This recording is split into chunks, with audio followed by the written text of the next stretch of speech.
Yo, what's going on, guys? Welcome back to the channel. Today we are talking about Virna Jandiroba versus Yan Xiaonan. Virna Jandiroba, 21 wins, 3 losses, 4-1 in her last 5 fights. Her last loss was 3.5 years ago against Amanda Hebos. His being Angela Hill, Marina Rodriguez, Lupita Godinez, and Amanda Lemos Armbar.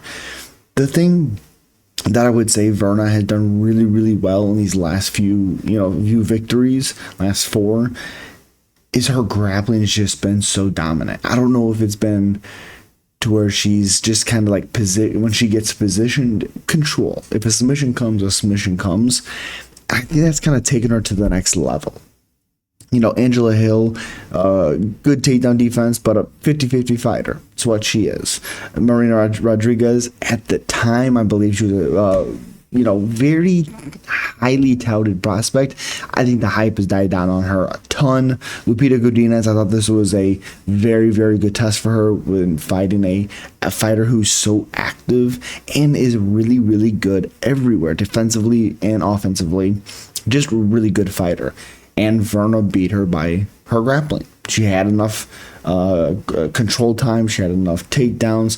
She was busy enough. She was on certain positions enough to win the fight. And then she fought Amanda Lemos, who's no slouch at all, and beat her by armbar 8 months and 2 weeks ago. She can be a little weird sometimes. What I mean by that is in fights where I think there's a lot of risk, unless it's striking, but she tends to kind of shell up if she gets in certain positions. Same thing she did with Zhang Wei Li. Same thing she did in the Virna Jandiroba fight. But yeah, anyways, 21 wins, 3 losses, 4-1 in her last 5 fights, -155 favorite, 36 years old.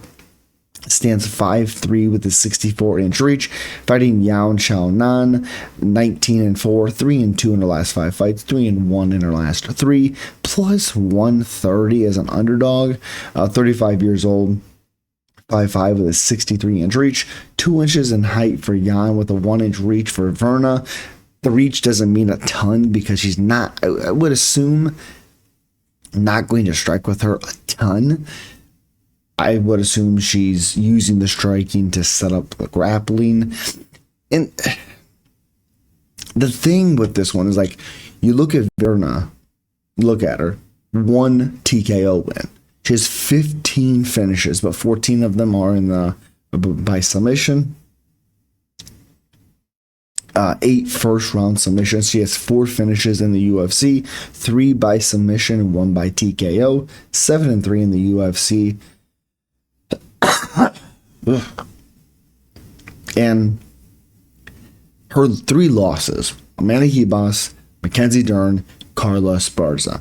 Okay, what does Yan Xiaonan do? She has decent power, as we've seen in the where is it at? She knocked out Andrade.